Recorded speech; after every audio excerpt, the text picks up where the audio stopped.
If you want to learn how to grow the best peppers in your garden, stick around and watch this video as I'll be giving you a full guide on how to do just that. First things first, I want to clarify that I am a gardener in South Florida. So this guide is going to be based off of my climate, the issues I deal with, and the things I do to get the best yield at the end of my growing season. Coming to tip number one is you want to make sure you grow them in partial sun. Now, peppers are known to be full sun loving plants.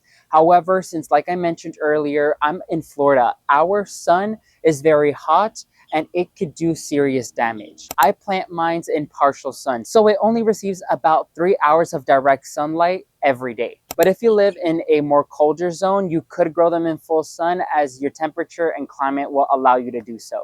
Coming at point number two is you have to have them on a set watering schedule. So having a set watering schedule to where the peppers receive water at least 3 times per week is what is required for them to stay happy. Now, of course, if you're like in Florida and you receive daily rain, you really don't have to worry so much about them. But if you live in a drier climate or they're grown in containers, you have to make sure that they're receiving ample amount of water for them to stay happy, hydrated, and alive. Coming to point number three is kind of related to the watering schedule, but you have to have a set fertilizing schedule.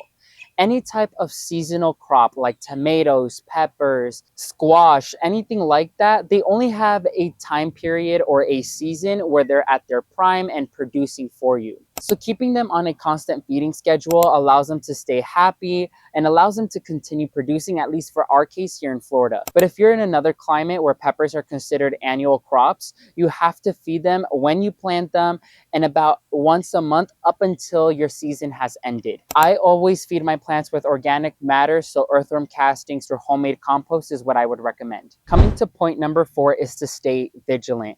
Here in South Florida, two of the main common pests we see in our peppers is whiteflies as well as aphids. So we have to have a vigilant eye, usually during our hot and humid season, like right now, because that's when pest and disease is the most active. I always treat any sick plant with neem oil, which is a plant-based solution that is very effective in my garden. So stay vigilant and get rid of those pests. Finally, point number five is to be patient and enjoy your harvest at the end of the season. Peppers are one of the most rewarding plants to grow out there. So whether you grow them in containers or in the ground, you will always be pleased by your end product. Leave me in the comment section down below, what is your favorite pepper to grow in your garden? And make sure to like this video, subscribe to the channel if you haven't already, and turn on the bell notification button so you get notified when I release a new video. Thank you all so much for watching this video. May God bless you and your entire family, and never forget to grow big, ultimate gardeners. Bye everyone.